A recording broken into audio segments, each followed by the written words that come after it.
great to have you on. I think it was Aja that actually introduced us or who put us in contact, and Hmm. he is coming out to adopting Bitcoin to do the BTC Junior Club. So I'm super excited. I was having a look at through some of your bio and some of the stuff that you're doing, and I'm super excited to hear about your background. So I guess to kick off, do you want to just introduce yourself, who you are, and give a brief background? Yeah, for sure. My name is Kiki. I am Canadian, born and raised in Canada. My whole professional passion background is in food and beverage in the restaurant world. I like telling stories through food or understanding stories through the lens of food. And like many other people in 2020, I hit a wall in my career and I saw something completely different that I wasn't expecting to see in the world. And my boyfriend, who is not from Canada, he had his visa kind of coming up. I didn't know what to do with myself and my life. And so we thought, what better time for an adventure? And so we left Canada and moved to Mexico. We spent 6 months in Mexico, and now we've spent the last 2.5 years in El Salvador. Wow. So Hmm. what was it the lockdowns that was the trigger for you leaving Canada? I would say so, yeah. I had always been interested in traveling and seeing the world, but I don't think there was ever anything prior to that that was enough of a push or enough of a pull for me to make that step that I needed. So yeah, it was definitely the lockdowns, and also just seeing, like in my industry, working in restaurants in a city, seeing what I thought was going to be my path, my story, my journey, to kind of see that what it felt like in the moment, like die in front of my eyes. That was a big kind of wake up call. And it was like, okay, well, what else is out there, you know?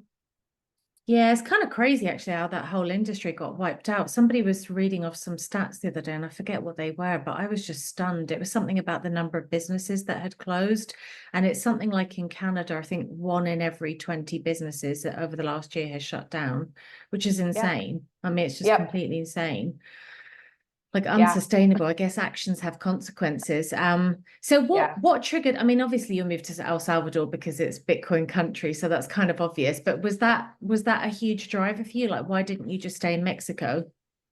Yeah, it's funny. My boyfriend and I were actually talking about this earlier today. I love Mexico. I always have. I feel very like at home there for reasons I can't really explain. Um, but we spent 6 months in Oaxaca, which is in the south of Mexico, and it was an absolutely wonderful experience. But I think we didn't really find very many like-minded people.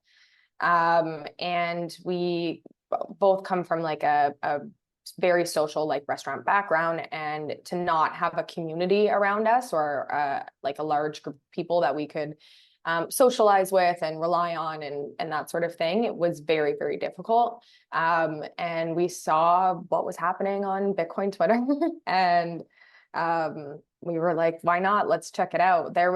For me, I was interested also in exploring Ecuador or Argentina or a number of other countries. To be honest, El Salvador was not on the list at all. And then it's like the most wonderful, happy accident, and came here with very like low expectations, I would say, which probably helped me get into a groove and like see things for what they are, instead of just what I may have read or whatever I was projecting.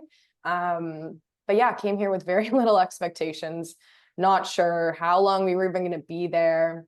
And things just started falling into place. So yeah. That's so interesting. I mean, I'm always fascinated to hear from people who actually live there and have been there, especially in the early days, because I think it's kind of evolved a lot. So I'll be curious to Mhm. hear about your experience. But I wanted to take you a step back then. When did your Bitcoin journey start? Ah, I remember exactly where I was, in a subway station with my now boyfriend.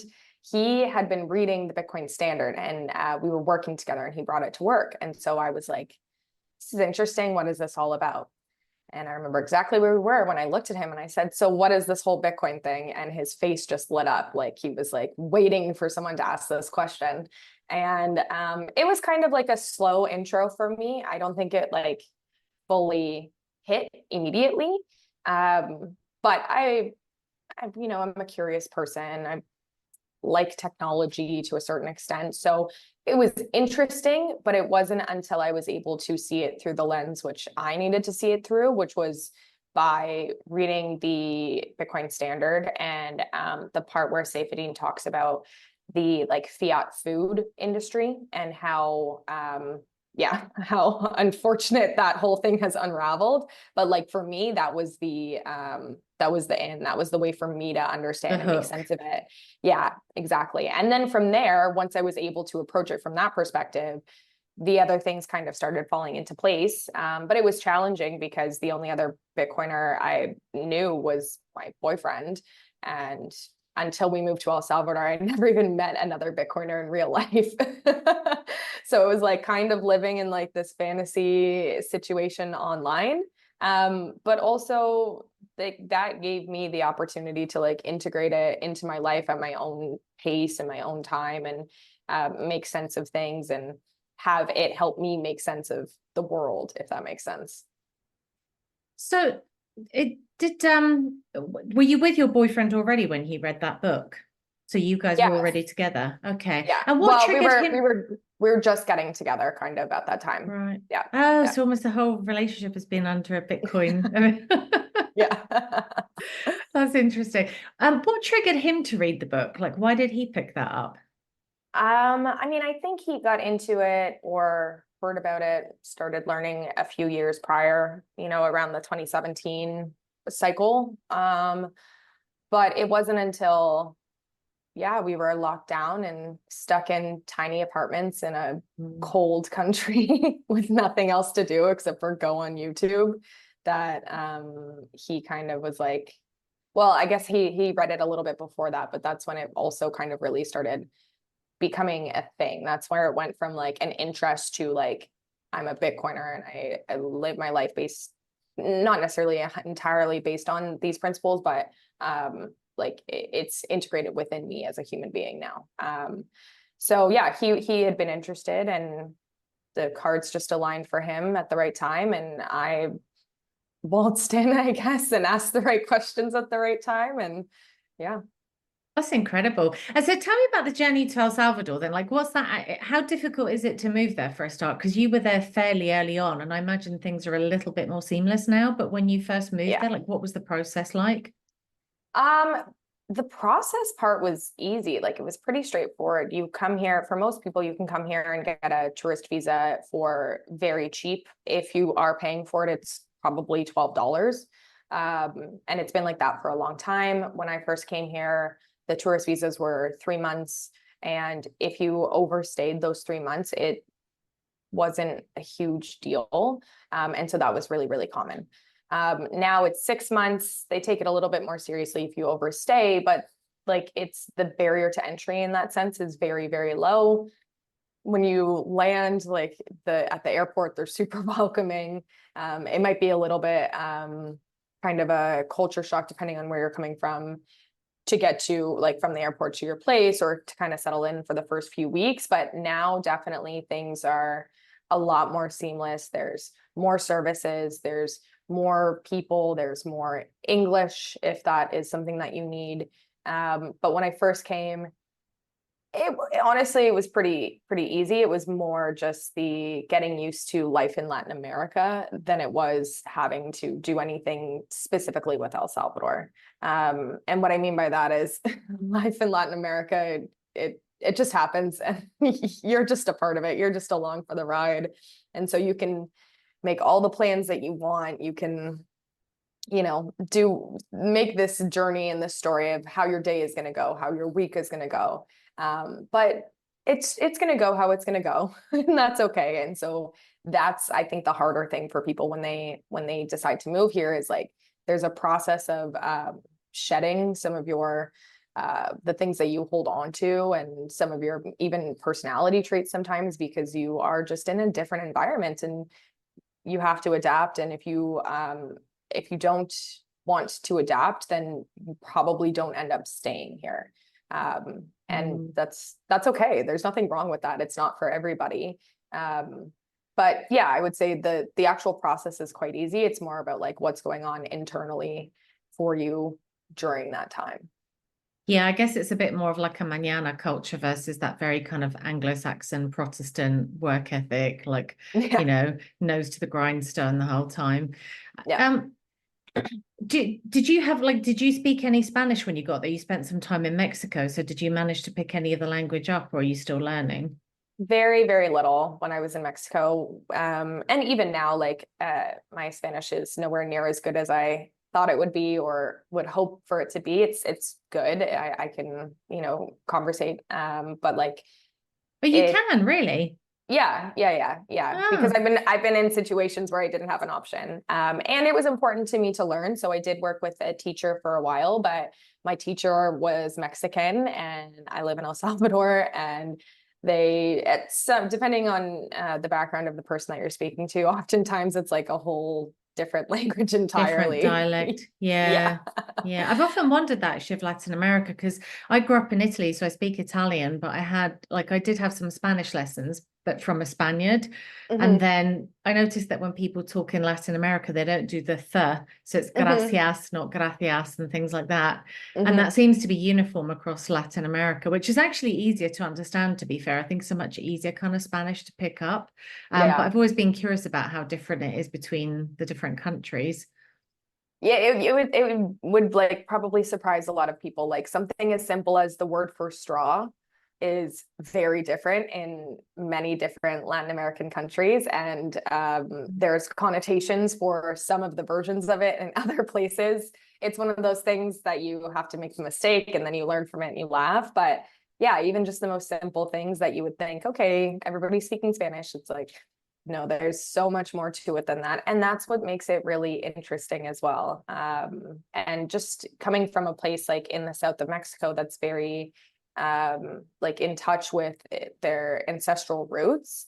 And that kind of bleeds into everything that they do. That was a big shock for me actually coming to El Salvador. Was I was not seeing a lot of that, and it was hard to understand why. And it took me having to take a step back and think, okay, it's because this country has been through a lot, and not just for 5 years, but for Right. many, many years. But those things, those journeys that these countries and these places go through, like it bleeds into the food, it bleeds into the language, it bleeds into everything. And that's the cool thing then about where we are in El Salvador right now is it's at this like transitionary point, and you can see that happening in front of your eyes. And yeah, I just feel grateful to be a little fly on the wall, kind of.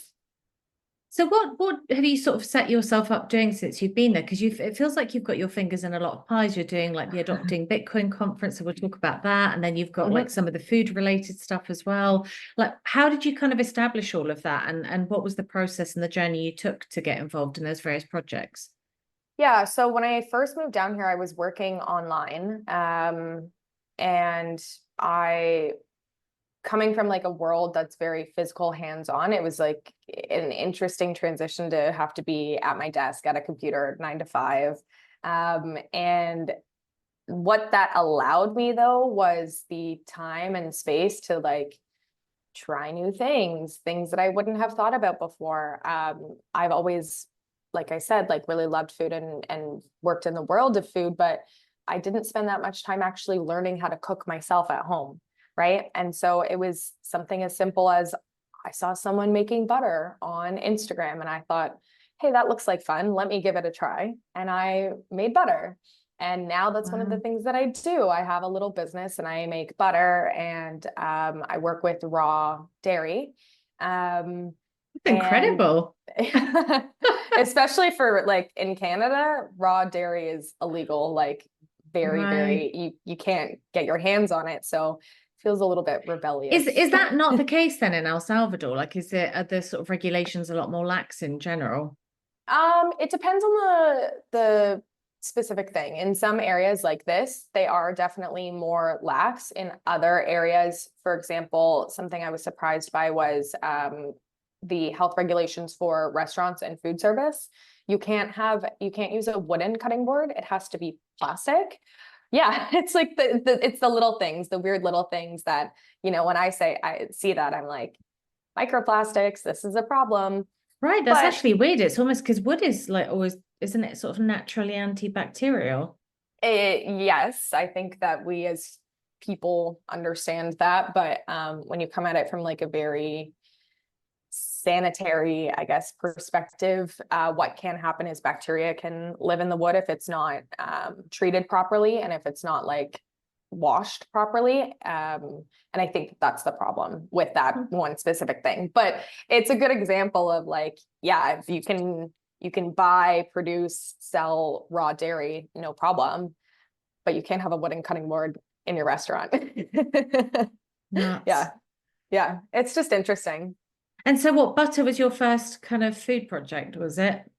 In this sense, yeah, yeah, it was. Huh. And what ended up happening was we were working with a friend of ours named Owen, who started a Beef Back Better, which is a Salvadoran Mm. grass-fed, grass-finished beef business. And he had a history and professional certification of organic ranches all over Australia and Southeast Asia. And so when he moved to El Salvador, he was looking for the best quality products, having trouble finding them, decided to do something on his own. And my boyfriend James and I got well, we were friends with Owen, but just like interested in it, wanted to learn more about it. So we kind of started working with him. And then he made the decision to leave. And my boyfriend bought the company from him and now owns and operates Beef Back Better. But in this world of having these wonderful, small, kind of really high quality products, it was like, we can't get these in stores and people want them. So what do we do to get these products to the people? Of course, it's a farmer's market. And so my boyfriend started the Bitcoin farmer's market in El Zonte. We've done that every other Sunday for over a year and a half almost now. Wow. Yeah, so it's kind of like everything that I do is a little bit interconnected.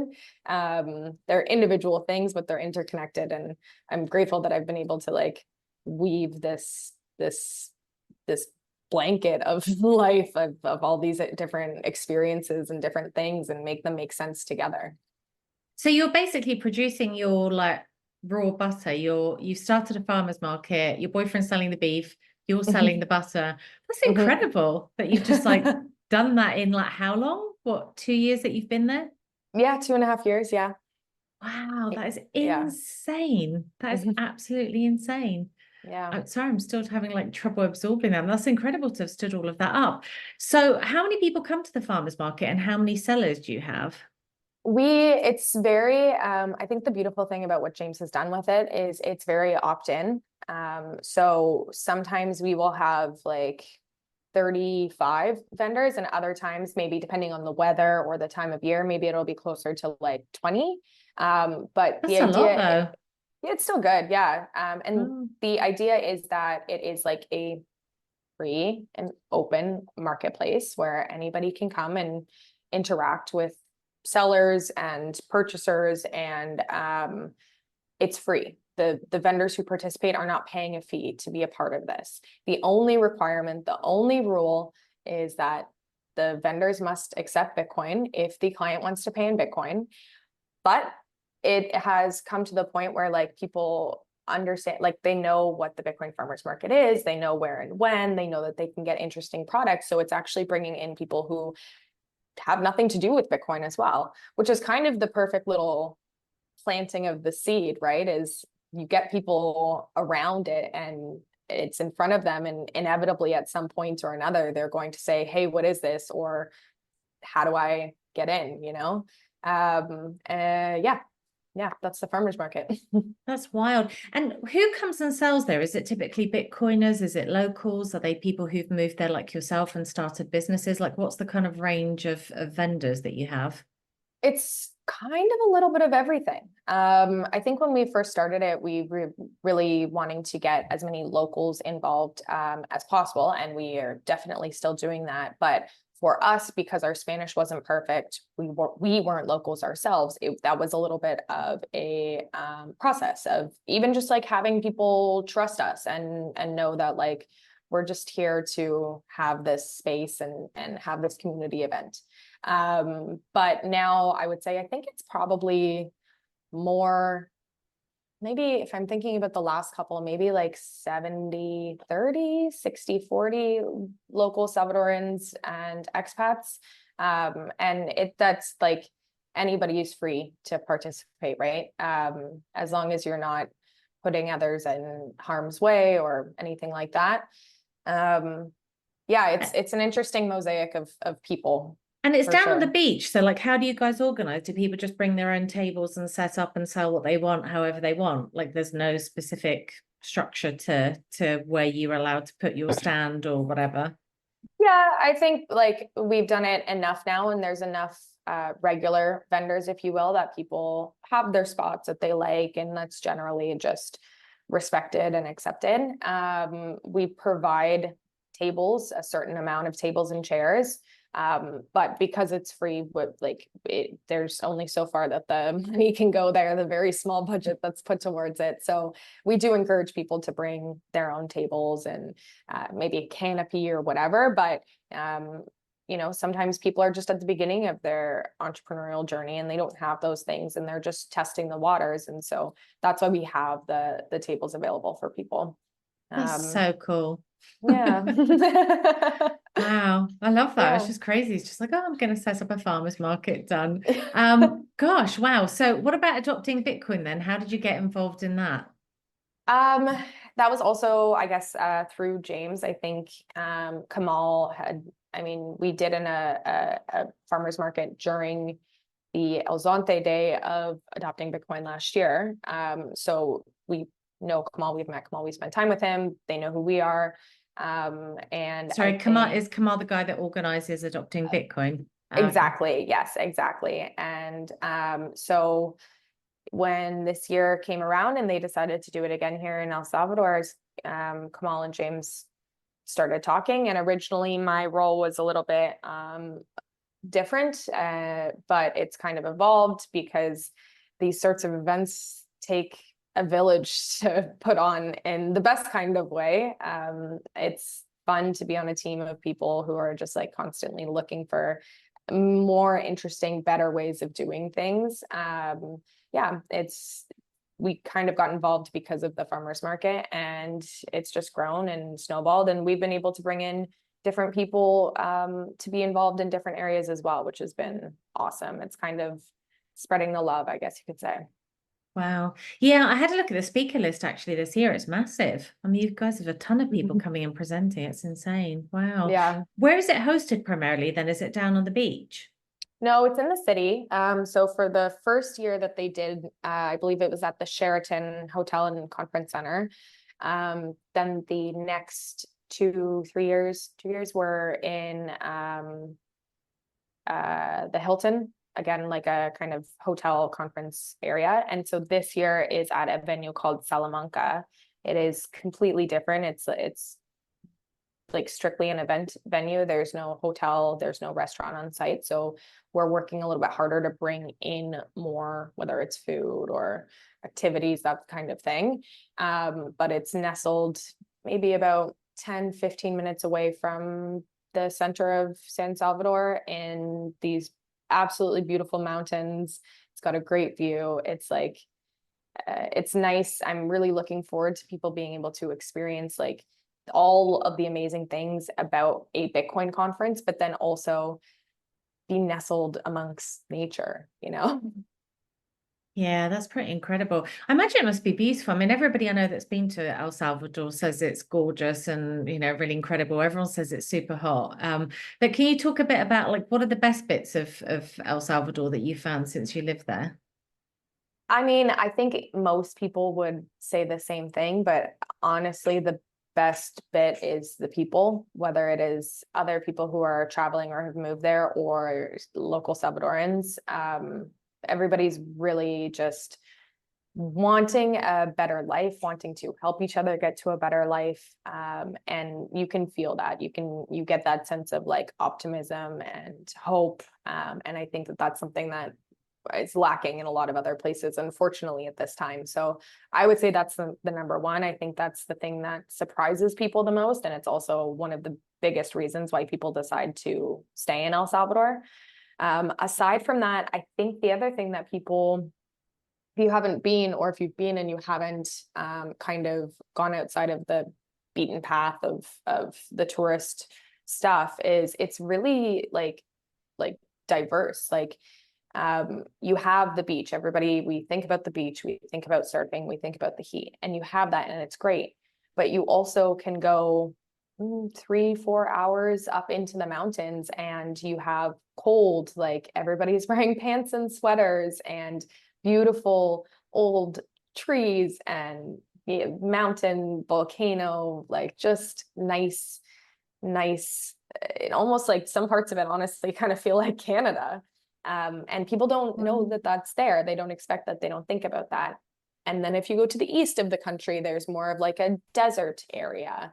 And there's kind of everything in between. So despite the fact that it is a very, very small country, there's a lot to see and a lot to do. And I think that that's one of the cool things, you know, even if, God forbid, even if we were stuck in this country for a year or something like that in the future, it's like, it's okay, because we're gonna make it work, you know? Escape the fiat tyranny. Yeah, exactly.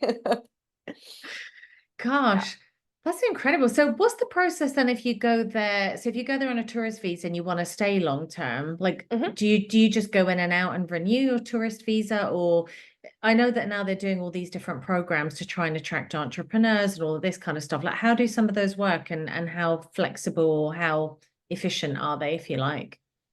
That's a good question. If you want to keep things simple, most people will come in on the tourist visa, and you can exit and come back within, I think, probably 48 hours is fine. They'll give you another tourist visa. I don't know how long that's going to be as lax as it is, though. And obviously it doesn't give you the benefits of having residency, and of like, if your goal is to get permanent or citizenship, you know, you're not putting time towards that. And so that's one of the things that I wish I had done earlier. I waited a while before we pulled the trigger on getting some sort of like actual residency here. And I wish I'd done that a little bit earlier. The process of getting residency is pretty straightforward. Of course, there's a little bit of paperwork involved. Most people choose to do it with a lawyer just to get through kind of the paperwork headache and make it more convenient and straightforward. But if you speak good enough Spanish, it's very cheap to do it. And if you know what you're doing, it's easy to do. It's just a matter of actually doing it. The part that has been challenging for myself and for a few other people that I know is, once you have your residency, they essentially check up on you. They want to make sure that you're able to support yourself and that you're not a criminal. Totally fair, right? But some of the way that these things are structured is a little bit archaic, and I don't think that it has fully adapted to the new paradigm, especially like the new paradigm of people who are coming in and starting projects like the ones that I'm involved in, or maybe they have a small business and they're working online. So I actually ended up in a situation where, because when I first got here and when I was first applying for the residency, I was still working online. And so my residency was based on me working online in that capacity. And then I ended up leaving that and kind of changing directions. And my residency actually got canceled after a year when I went to go renew, because I wasn't doing what I had said that I was doing, right?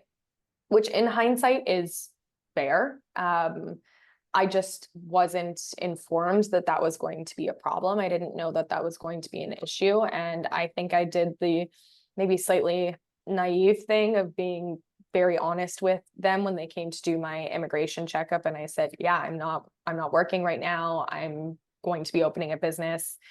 And I think maybe I just got unlucky. Maybe it was just somebody having a bad day, because I've heard other stories where people have been in this situation and everything's been fine. But it was a bit of a wake up call when I went after my 1 year to go renew my visa, and they were like, "Nuh-uh." And I was So like, what did you okay. have to do then? Did you just have to go and reapply and come back in? Yeah, they gave me 30 days to reapply. But I needed to be part of the problem was because I had started and filed paperwork to open a business officially. And in if I was going to do that, then I had to reapply under a business residency, as opposed to like an online independent worker or employee residency. So Because essentially, the options are if you have a job elsewhere where you're, say, earning US dollars or Canadian Mhm. dollars, you can come there and you can live there and work, and they're happy because, you're being remunerated somewhere else and spending the money in El Salvador. But if you Right. want to open up a business in El Salvador, you're kind of going through a different process where you're coming in as an Yeah. entrepreneur. Right, Yeah. makes Yeah, sense. Okay. exactly. And Mm. it is a little bit limited, and this is why I said that it's maybe archaic. And I think that these things will change. It's just that they haven't, this whole thing is a new phenomenon, right? Like, it's not like this has been going on for years. It's maybe the past 5 years, but they're not, I don't think they're used to seeing people who have like multiple, whether it's projects or jobs or different things that they're involved in, that are foreigners coming in to El Salvador. And like I said, I do think that that will change. I think I was just an unfortunate scapegoat for a minute. And all that happened was I went to my lawyer, we talked about it, I reapplied. I made sure that in my application it was going to cover the different things that I do, and that there wasn't going to be this issue in the future, and everything was fine. And I'm officially a resident again. It's just that I lost a year towards my end goal of permanent residency or citizenship. But also, like, I'm a Bitcoiner. I should have done my own research. I should have read into this a little bit more, right? So, Sometimes it's a moving target, though. I mean, because all their kind mhm. of, they're obviously doing a lot of work to try and attract innovators and tech people and things like that. But it's a process. And I think sometimes you can't know for sure because things are always changing very rapidly. But yeah, Yeah. that's really interesting. What's the community like there? Like when you arrive there, like what's the culture like? Is there sort of an immediate like family that you have because you've suddenly got all these Bitcoiners that are there and you guys all hang out together, or is it a bit more dispersed? Well, I remember when I first got here, and we got here in rainy season too. So not very many tourists around 2.5 years ago. And it was really small, but it was mighty. It was small, but strong. And now I feel like I can't keep up. I'm constantly meeting people who are moving here. I think that there's definitely the underlying thread of, if you're probably a Bitcoiner, and if you're not a Bitcoiner, then you're probably here for freedom related things, whatever that might be to you. But like the thread is common enough. And the community's growing. It's mostly dispersed between the city, San Salvador, and the beach. So like around the Alzonte area. But I genuinely can't keep up with how I got a message from someone the other day. Hey, I just moved down the street from you. I'm looking for some information about this. And I'm like, this is happening all the time, which is awesome. And what that means as well is we have this big network of people that we can tap into. But also, if you have certain interests, like for example, a friend of mine is a sommelier. So we can have those little small groups that are interested in one thing, or, people who might be a little bit more interested in hardware and like hacking hardware. Like there's small groups within the larger group, but at the end of the day, that there is generally like a pretty good network of people around you that are probably there for the same reasons or similar reasons. And everybody has gone through the process of moving and gone through that internal situation, and so there's always people around you to support you. And at the same time as that is growing, more and more Salvadorans are getting interested in Bitcoin and wanting to learn. I think a lot of them are just very curious, like, why are there so many people coming to live here? Like, I thought I wanted to leave, like, and you guys are coming here, right? So as the Bitcoin community and the freedom community is growing, more Salvadorans are finding it an interesting thing to learn about, and it's becoming a little bit more of an overarching community instead of just, oh, we're the expat Bitcoiners and we do our Bitcoin thing and we stay in our little bubble. No, it's so much more than that now, and that's continuing to grow. I do feel like it must be a little bit confusing for people in El Salvador and in Mexico, where like their whole life's ambition has been to move to North America, and now it's like all these American and Canadians are moving down there, and it's just like, oh, we're coming here for the freedom, and they're like, what? Yeah. I think especially with the Canadians too, right? Like everybody's like, even now people say to me all the time, like, oh, don't you miss Canada? Like, isn't Canada the best? And I'm like, there's great things about it, but I'm here for a reason, and that's okay. That's me. Do you That's my think that choice. El Salvador would be a permanent home then? I mean, like, do you see a situation where, I don't know, the whole world shifts to a Bitcoin standard and you kind of want to go and live in other places, or does it very much feel like somewhere where you could establish yourself long term? Yeah, I think the roots are definitely here for the long term. We also have 3 dogs that are not used to vehicles, so they're not going anywhere. So I'm not going anywhere anytime soon. So they're all Salvadorian dogs, are they? Yeah, they were right off the side of the road. We went from 0 dogs to 3 dogs in the span of 1 month. And yeah, it happens. Um, but yeah, definitely, I don't know if I'm going to be here for the absolute rest of my life. But for the foreseeable future, this is home. These are where the roots are planted and where I want that to continue. But also at the same time, I'm very curious about other places. I'd be interested to try other things. But if I have to think about like actually building a life and having roots, yeah, that's here. Definitely. That's so crazy. It's such a different culture to Canada as well. How do your family feel about you making the move? Are they kind of excited, interested about it? Or are they just like, what the hell are you doing? Yeah, so we came here the weekend after. I don't know if you remember, but there was the break in the truce between the Salvadoran gangs and the government. And so there was, I think it was like 86-ish murders in the span of 3 days over a weekend.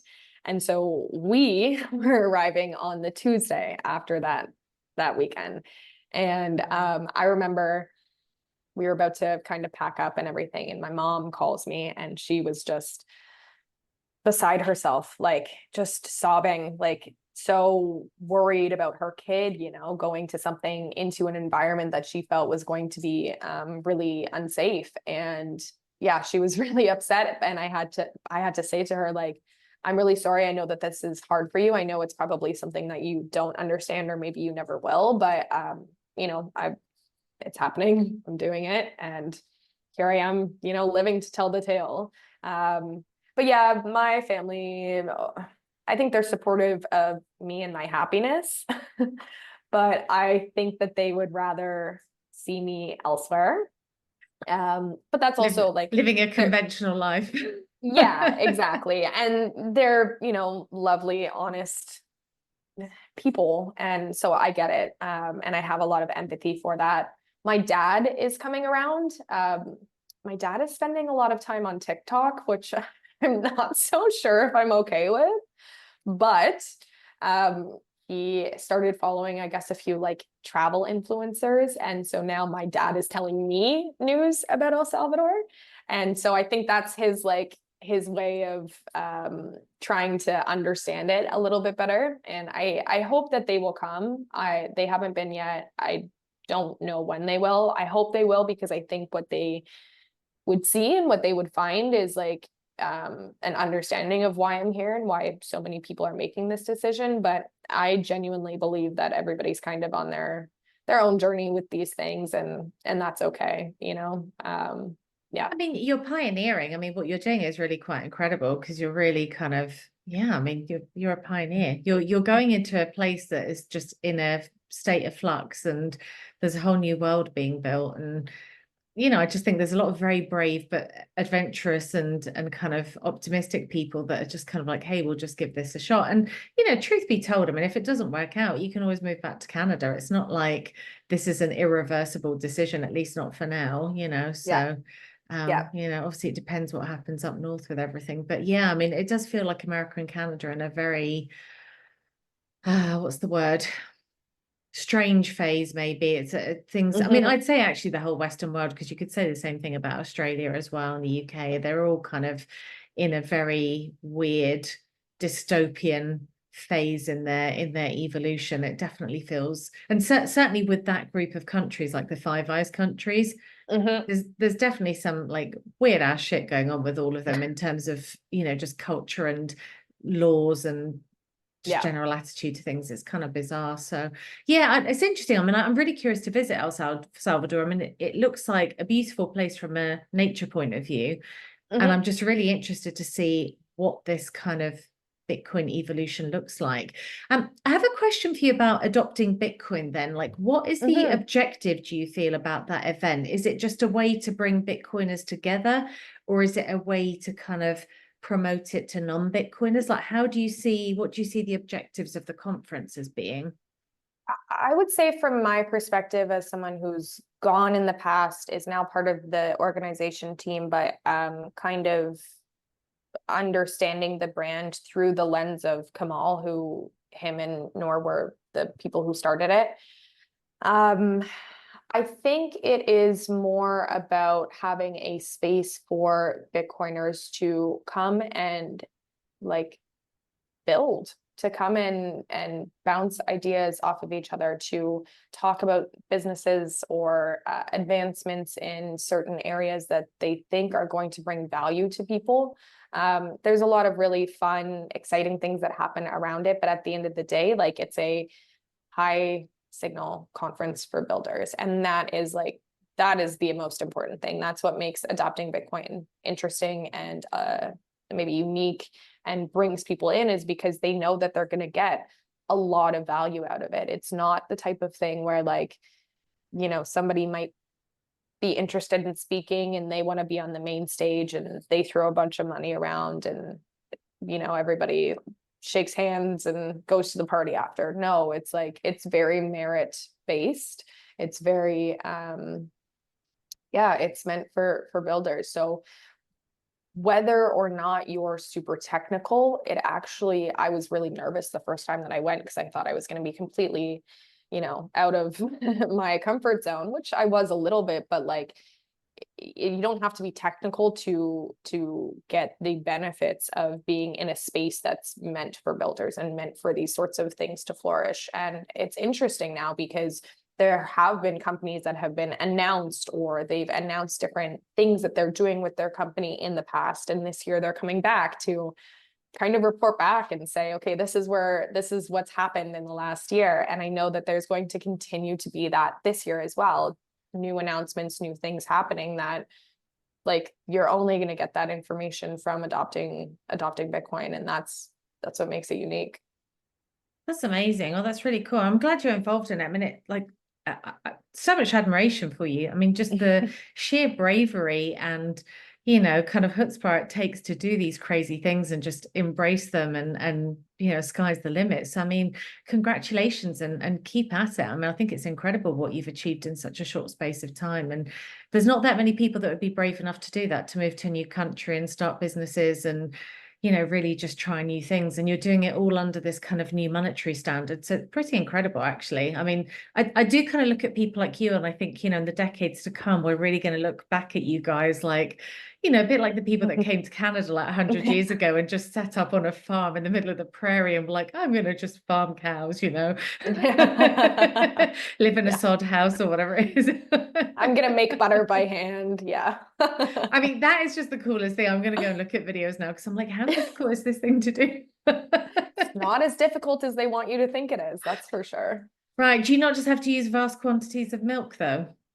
Yeah, cream, but yeah, yeah, yeah. Right. But The other thing too is there's a beautiful byproduct of buttermilk, which is in our day and age and recipe repertoire is not valued to the amount that it should be, because it's a really interesting ingredient that has a lot of like probiotic, prebiotic value. And like my dogs love it, which for me is usually a pretty good indication, because my dogs are extremely picky and they will pretty much only eat grass-fed beef. I'm not kidding. It's a blessing and a curse. But they also love the buttermilk. And I'm like, okay, if you guys like it, if it's good enough for you, it's good enough for me. I need to get this into my diet too. Yeah. Oh, that's amazing. Well, is there anything that you would like to share with people? You've given me all the links, so I'll put those in the show notes, but is there anything you'd like to share with people about adopting Bitcoin? Any comments about the event if people are interested in attending?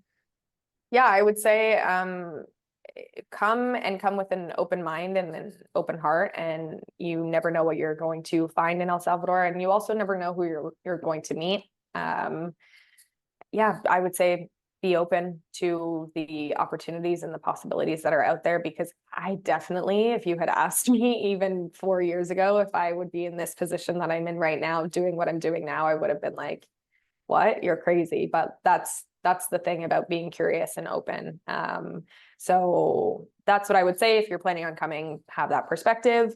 And the other thing I would say is there's a lot of just different parts of what's going on this year. We have an amazing program with the Bitcoin para Niños, so like the kids area, which is very exciting. I think it's going to end up being really fun and really rewarding for everybody involved.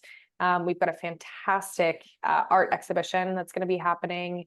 The farmers market will be at the conference as well. Like there's a lot of moving parts. It takes a bit of a village to make this thing happen.